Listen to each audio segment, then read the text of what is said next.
Hello everyone, कैसे हैं आप सब। आई होप आप सब अच्छे होंगे।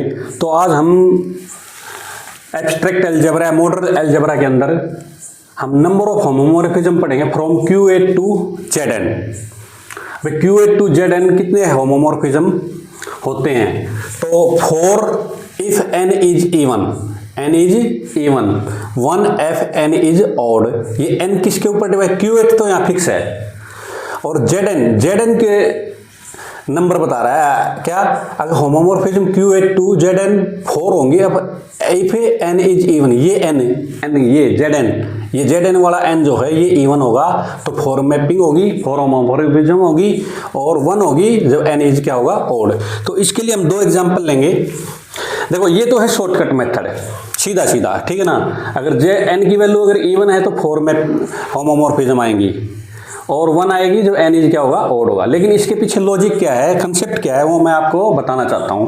तो 2 एग्जांपल लेते हैं हम, एक तो इवन वाला लेते हैं, एक ऑड वाला लेते हैं। Q8 टू ZN वाला एग्जांपल करते हैं, फिर Q8 टू Z11 वाला भी एग्जांपल हम करेंगे, राइट। तो यहाँ पर कंसेप्ट क्या लगता है, ये किसकी एप्लीकेशन है? ये होमोमॉर्फिज्म वाली, काउंटिंग ऑफ होमोमॉर्फिज्म वाली, ये इस फंडामेंटल थ्योरम ऑफ होमोमॉर्फिज्म की एप्लीकेशन है। अभी ये फंडामेंटल होमोमॉर्फिज्म की थ्योरम होती क्या है? जी मोड कर्नल एफ, देखिए क्या होते हैं। अभी एफ जो होता है वो G टू G डैश क्या होता है कि होमोमॉर्फिज्म होती है और G mod kernel F isomorphic होता है एफ जी के, राइट। तो इस थ्योरम का हम इस्तेमाल करेंगे नंबर ऑफ होमोमॉर्फिज्म काउंट करने के लिए। ओके, तो यहाँ पे Q ले लेते हैं हम। Q क्या है? ग्रुप ऑफ क्वार्टरनियस है, ग्रुप ऑफ क्वार्टरनियस। ये क्या होता है? +-1 +- आयोटा +-j +-k, राइट। तो इसके सबसे पहले क्या निकालते हैं हम? सब ग्रुप निकालेंगे सबसे पहले। तो पहला सब ग्रुप तो क्या होगा इसका? H1, वो क्या होगा? आइडेंटिटी एलिमेंट यानी सिंगल, ठीक है ना, ट्रिवियल सब ग्रुप। दूसरा क्या होगा? H2, वो क्या होगा? 1 और -1।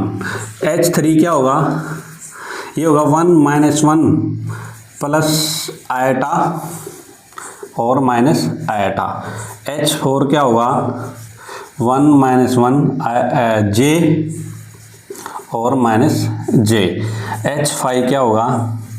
1 -1 k और -k। और H6 वो क्या होगा? खुद Q8। Every group is a सब ग्रुप ऑफ इटसेल्फ, राइट। तो ये होता है। देखो अब यहाँ से हम फंडामेंटल ऑफ होमोमॉर्फिज्म यूज करेंगे। कैसे? देखो सबसे पहले हम करेंगे Q8, इसके हम क्या बनाएंगे? Q8 अपॉन में H1 क्या है? Identity element. ये किसके आइसोमॉर्फिक होगा? Q8 के होगा। और Q8 जो है वो Z10 के अंदर नहीं है। Q8 जो है Z10 का सब ग्रुप नहीं है, तो यहाँ से हमको कुछ मिलने वाला नहीं है, राइट। और ये हम जानते हैं भी order of G mode H क्या निकालते हैं हमें? G मोड H कैसे बनता है? H ये क्या होना चाहिए? G का नॉर्मल सब ग्रुप, राइट, तब लगता है। तो ये Q8 खुद तो क्या अपने आप में नॉन अबेलियन ग्रुप है, बट इसके जितने भी सब ग्रुप है Q8 को छोड़ करके, Q8 तो खुद ग्रुप हो गया, ये जितने भी सब ग्रुप है ना, ये सारे के सारे क्या है? इसके नॉर्मल सब ग्रुप है। तो इन सब को इन सब से हम क्या बना सकते हैं? G मोड है कोशेंट ग्रुप बना सकते हैं, राइट। तो Q8 अपॉन H1 किसके आइसोमॉर्फिक होगा? Q8 के, और ये Z10 के अंदर नहीं होता, तो यहाँ से हमको कुछ भी मिलने वाला नहीं है, राइट। दूसरा Q8 अपॉन में H2 का मतलब है ये 2 एलिमेंट, ठीक है ना। तो ये order of G mode H क्या होता है? ऑर्डर ऑफ G अपॉन में ऑर्डर ऑफ H, राइट। तो यहाँ से ये H2 कितना है? 2 है यहाँ पे, ठीक है ना। तो ये किसके आइसोमॉर्फिक होगा? ये किसके आइसोमॉर्फिक होगा? ये K4 के आइसोमॉर्फिक होगा, क्योंकि Z4 के तो आइसोमॉर्फिक हो नहीं सकता, क्योंकि Z4 क्या है? Cyclic group. और साइक्लिक ग्रुप होने के लिए Q8 का क्या होना चाहिए? अबेलियन होना बहुत जरूरी है। क्यों? अब ये हम जानते हैं भाई G mode H is a cyclic, if and all if G is abelian, but यहाँ पे Q8 नॉन अबेलियन है, तो यहाँ पे Q8 अपॉन H2 ये किसका आइसोमॉर्फिक होगा, K4 के। ये K4 क्या है, साइक्लिक नहीं है, ये क्या है, अबेलियन ग्रुप है, बट ठीक है ना। और ये फर्दर किसका आइसोमॉर्फिक होता है, वैसे देखा जाए Z2 क्रॉस Z2। तो ये K4 में किस टाइप के एलिमेंट होते हैं, K4 में किस टाइप के एलिमेंट होते हैं, ये E, A, B और AB, ठीक है ना। A और B होता है, इन दोनों की मल्टीप्लिकेशन होती है, और ये सारे के सारे A, B और AB ये सारे के सारे क्या होते हैं, सेल्फ इनवर्स। सेल्फ इनवर्स का मतलब है जिनका ऑर्डर 2 होता है, बट यहाँ पे कोई भी 4 ऑर्डर का ग्रुप ऐसा नहीं है जो हर एक जो क्या हो K4 के आइसोमॉर्फिक हो, क्योंकि 1 का ऑर्डर 1 है, इसका 2 ऑर्डर है, इसका 4 ऑर्डर है, इसका 4 ऑर्डर है, बट इसके हर एक एलिमेंट का ऑर्डर क्या है, 2 है। तो इसका मतलब है यहाँ से भी हमको कुछ भी मिलने वाला नहीं है, मतलब यह क्या है, अभी ये भी Q8 के अंदर नहीं आएगा। समझ में आई बात। ओके, नेक्स्ट चलते हैं।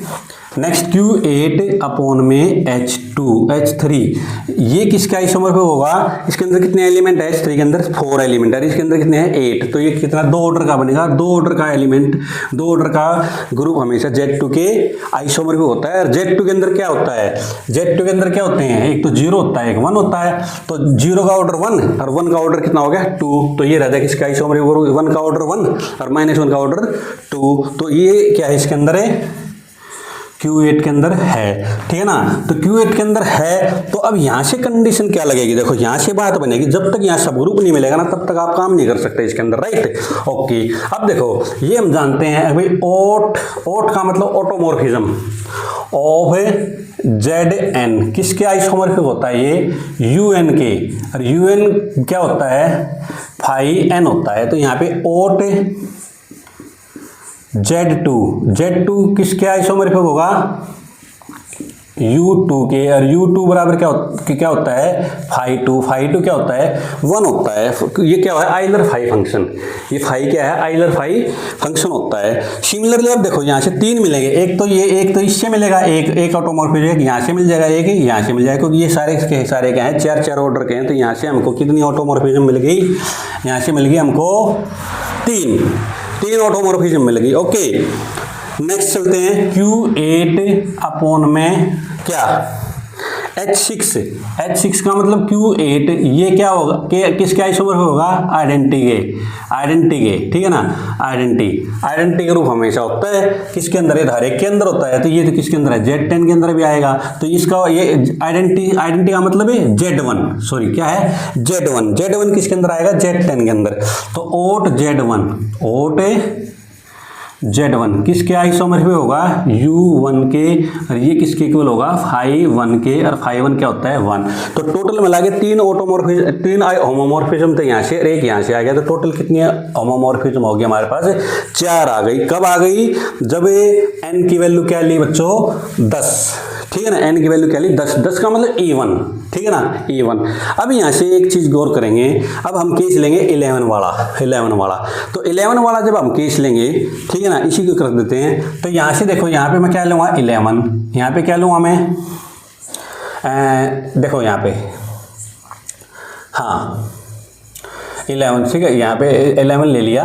और देखो यहाँ से ये यहाँ पे ये Z10 आएगा भाई, सॉरी क्या ये Z10, ठीक है ना। तो यहाँ पे Z10 की जगह क्या कर देते हैं हम 11 कर देते हैं 11। तो यहाँ से ये भी नहीं आएगा। यहाँ पे देखो Z2 जो है Z11 के अंदर नहीं आएगा, क्योंकि ये जो है ना, ये इसका ये, क्योंकि ग्रुप का जो सब ग्रुप का ऑर्डर होता है ग्रुप के ऑर्डर को डिवाइड भी करता है, ठीक है ना। तो ये Z2 जो है Z11 के अंदर नहीं आएगा, ये नहीं आएगा। तो ना ये आएगा, ना ये आएगा, ना ये आएगा, राइट। अच्छा ये आएगा Q8 अपॉन Q8, और ये आइसोमॉर्फिक होगा Z1, और Z1 जो है Z11 के अंदर आएगा। और यहाँ से ओट Z1 किसके इक्वल आ जाएगा 1 के। तो यहाँ पे सिर्फ ओड के केस में हमको एक ही होमोमॉर्फिज्म मिलेगी, वो क्या आएगी 1 आएगी, ठीक है ना। तो यहाँ पे ये आई होप आपको ये Q8 to Zn वाला क्वेश्चन बिल्कुल क्लियर हो गया होगा। इस तरह के क्वेश्चन जो है DSSB TGT IIT JAM NET GATE में आते हैं, ठीक है ना। ओके, अगर आपको ये मेरी वीडियो पसंद आई हो तो प्लीज़ इसको लाइक कर देना, शेयर कर देना, और चैनल को सब्सक्राइब जरूर कर देना। थैंक